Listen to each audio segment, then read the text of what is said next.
In December, ex-CIA Director John Brennan said it was arrogant to believe there are no other forms of life other than the ones on Earth. And there's one thing we're against in the CIA, and that's arrogance. Is the world actually going mad now? Like, UFOs are real and the Pentagon admits it. We've all been locked in our homes. What's going on? In the language of the US Department of Defense, these are unidentified aerial phenomena. Videos which add fuel to the belief of some that we are not alone. Like, if you break it down, it's either technology that's human that we don't understand. That's a possibility, that there are sort of agencies within government that create tech. But the fact is if you're me, and I am, you'll have been following stuff like this. Like, when I was 16 years old, I was reading all things like, you know, Gods and Spacemen by Eric von Daniken, and like listening to Bob Lazar and Bob Exler, and all former workers from Area 51 and secret government agencies that they'd seen metals and energy systems that were extraterrestrial and that it would ultimately be revealed. So if you've been following that narrative for, wow, Jesus, 3 decades, then you see this as the moment where the government finally admit, we've been dealing with this for years. All those apocryphal, anecdotal, are they true or not, stories that Ronald Reagan apparently leaned over to Spielberg at a special White House screening of E.T. and went, we're the only people in this room who know how real this is. There's no one in the room, Ronnie. Oh, damn Nancy! In a statement, the Department of Defense said it was releasing the videos in order to clear up any misconceptions by the public on whether or not the footage that's been circulating was real or whether or not there is more to the videos. The aerial phenomena observed in these videos, they say, remain characterized as unidentified. Because what I believe, I mean, it's sort of practical and common sense in a way that in a limitless universe consciousness will materialize itself multiple times. I mean, even on this planet, through 2 evolutionary strata, there is the human form of consciousness and expression, and various other evolutionary branches, but notably, are they called cephalopods? Like, you know, octopi, that have a totally different expression of consciousness and intelligence. So across the limitlessness of space, it's beyond plausible, beyond likely, probable that there are different forms of intelligence. Now we're only discussing whether or not they interact with human beings and the levels of secrecy that may surround these subjects. In night vision video from a Navy destroyer, a mysterious flying triangle above the deck of the ship. Having a Navy destroyer really undermines the idea of defence. We even call it defence. This is our defence budget. What are you spending it on? Destroyers, I mean protectors, conservers. The Pentagon confirming the images obtained by documentary filmmaker Jeremy Corbell were taken by Navy personnel. I like that the American footage is a little bit mysterious. There's a flying Toblerone pyramid in the sky. The British ones, there are some spaceships. Don't take the joy out of it. There's spaceships. The first incident was filmed off the California coast in 2004, an oval shape hovering, and in the words of the Navy pilot who recorded this, not behaving by the normal laws of physics. Even not behaving by the normal laws of physics can have the joy drained out of it by particular sections of the news media. I suppose the laws of physics are all very particular to our evolutionary lines, our understanding of space and time, and it's completely possible that things that we consider to be absolute, like space and time, are actually subjective experiences only relevant to people with, or beings with our limited senses and our limited capacity for knowledge. It's entirely possible and plausible that there are different dimensions of being. It also sounds a bit wacky, but now the Pentagon have admitted it, we're off the hook, baby. We can all start talking about it. Why have these things, extraterrestrial beings, collectively existed in culture, adapting to the circumstances and context as time has gone on, but always been present, like in all mythologies, in countries of Africa, in Iceland, in Celtic myth, little beings, fairies, elves, otherworldly creatures. Of course, these could be expressions of psychic phenomena and sort of shared cultural metaphor, but they could also be kind of literal, particularly when you get into areas like Egypt, where you feel like there's so much sort of extraordinary cultural paraphernalia, interesting language, peculiar geometry, awareness of astronomy, that people have been, you know, like Graham Hancock, have been ridiculed for bringing up and bringing to attention for time, you know. I feel like even, and this is obviously not an original theory, I've mentioned Eric von Daniken already, that when scripture is describing extraterrestrial phenomena, like, you know, when you hear Ezekiel's description of a chariot of fire, a ball of light moving across the sky, it doesn't seem that distinct from what we're witnessing and now have had verified at the highest levels of government authority as, you know, being true. I've used the word verified. There's not that much difference.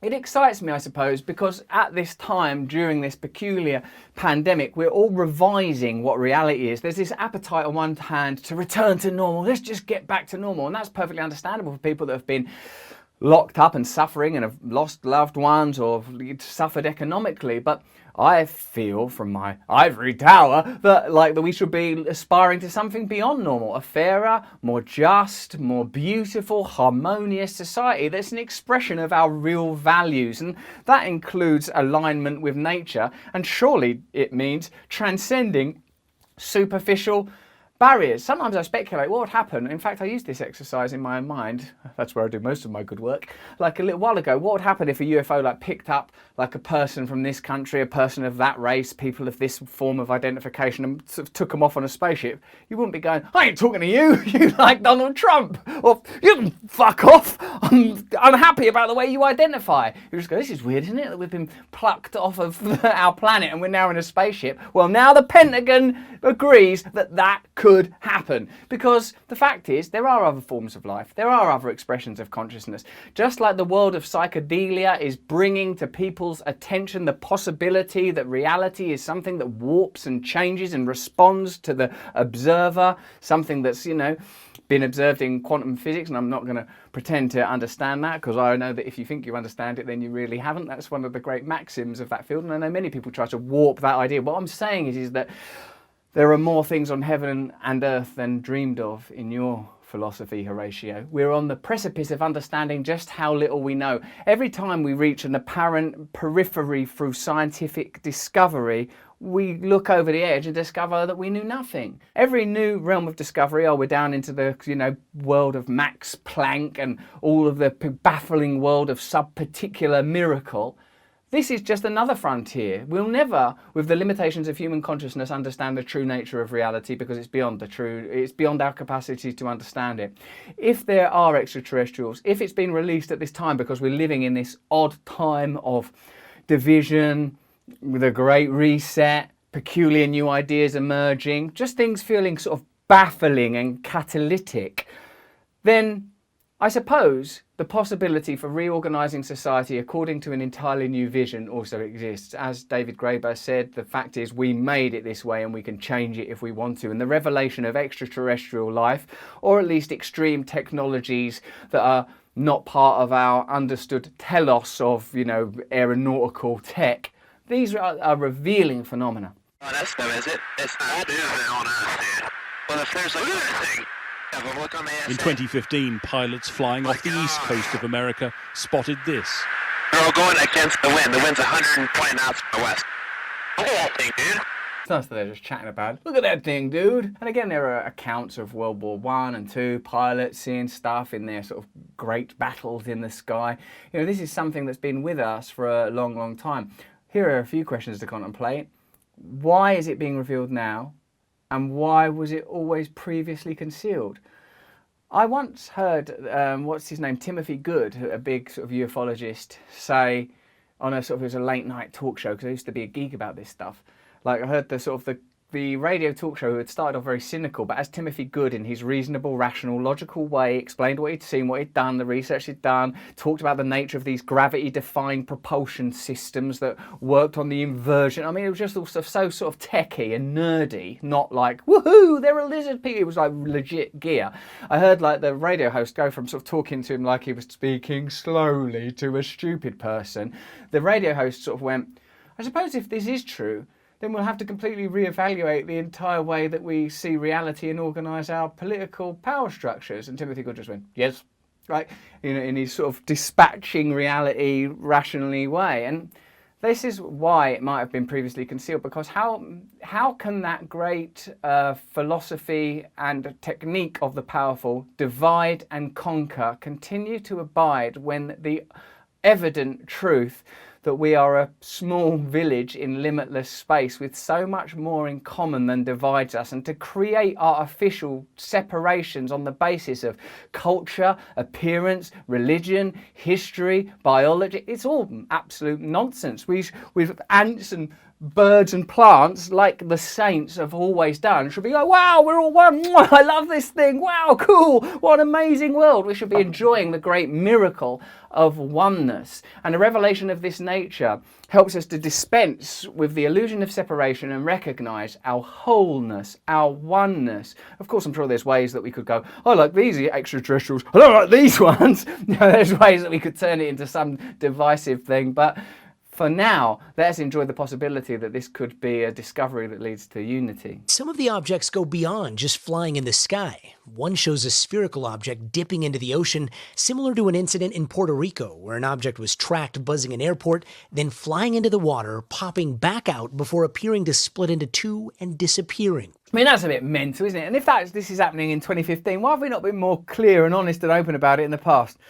Look, we could spend all day arguing about whether it would be better to vote for a politician whose views are here and a politician whose views are here.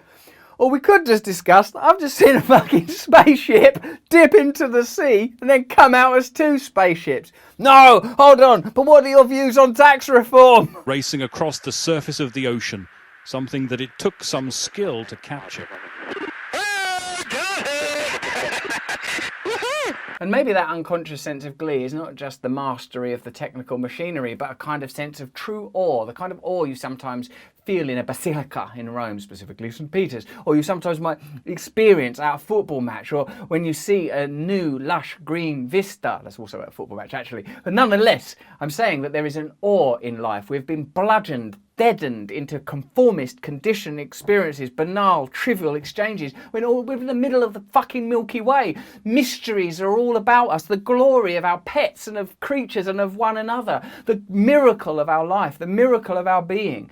All there, just at the end of our senses, at the end of our bodies. Former CIA Director R. James Woolsey said he knew of a case where a plane was paused in midair. A friend of mine was able to have his aircraft stop at 40,000 feet or so and not continue operating as a normal aircraft. Look at him trying to sort of keep it in sort of technical language. Some alien creature, like sort of in a Christ-like way, suspended a plane in midair, like Vishnu. He was able to have it not operate in a normal way. Like all of us, you know, regardless of how embedded we've become in technocratic language and the necessary conditioning that a civilization inflicts upon you or endows you with, still have the capacity in us for this tremendous awe when confronted with the simple truth that this tiny dome of our reality can be punctured at any point by other realities, by deeper truths. Video from that encounter and two other incidents were officially released by the Pentagon last year. Who's revealing these UFOs? Matthew McConaughey? And former intelligence chief John Ratcliffe says officials have been tracking technology beyond our capabilities. We're talking about objects picked up by satellite imagery that are difficult to explain. Think for a moment how people have been derided and ridiculed for believing in UFOs. Oh, one of them crackpots, get your aluminium hat on, you conspiracy theorist. Well, now the Pentagon's like, well, actually, we don't know what they are. And Air Force pilots can audibly be heard going, oh my God! Oh, sweet Jesus, reality is not what I thought it was. Well, this shows us that any idea that affects the ability of powerful interests to continue to pursue their aims will be suppressed. So who knows what other conspiracies, as they are currently called, may be revealed to be true. Perhaps you know more than people give you credit for. Perhaps more will be revealed. In fact, we know more will be revealed. Truth, the truth is out there and it will ultimately be revealed. So if you are a person that's been derided as a conspiracy nut, you know, just wait. Sooner or later, the Pentagon might have to go, yeah, sorry, we did do that. Sorry, it was convenient at the time. It was wrong, though. We should clear that up. Like another incident off the coast of California in 2004 when a fighter squadron encountered an object that seemed to defy gravity. What do you think it is? I honestly don't know. I don't think that we have developed that technology. I don't think we developed it on this planet. If it's beyond our technology, if it defies explanation, what we're dealing with is a portion of reality that's beyond our understanding, an intelligence that's beyond our ability to conceive of it. These are almost sort of definitions of the miraculous. Once this would have been the realm of the spiritual, and perhaps our time will be somehow metastasized, then actualized, when the language of science and the language of spirituality coalesce, when we begin to realize here in the material plane we can organize through our own consciousness, through things beyond our understanding, different systems. Think about, on the most mundane level, how you're continually told, yeah, but that's not possible, yeah, you can't do that, it's always been this way. Well, all that's going to get sort of swept off of the table, sort of like if you did that tablecloth trick badly, you know? It's all going to just fall onto the floor. And I suppose an encounter with an extraterrestrial transcendent being, or the acknowledgement that there are sort of minds and consciousness and intelligences at work that are beyond us, engenders a kind of humility. What do we really know? Who are we really? Why are we going off into pirouettes of mad speculation only to declare war on people for being slightly different when there is a wonderful miracle all around us? The fact that this is being revealed now, I'm sure, is part of a distraction in order to sort of create further systems of control. But what you can't ignore is that in this revelation is enough material to suggest to you that new worlds, indeed new universes, are possible and are all around us. If you enjoyed that video, please like and subscribe. Maybe check out my side channel, Awakening with Russell Brand, to prepare your head for more revelations. Please sign up to my mailing list at russellbrand.com, so in case we ever lose the ability to communicate directly with you, we can reach out to you in a more intimate way. Also comment, because we read the comments, and sometimes we do comment episodes, and sometimes I go on there and comment back, and I love reading them. Even the very hurtful insults. Thank you.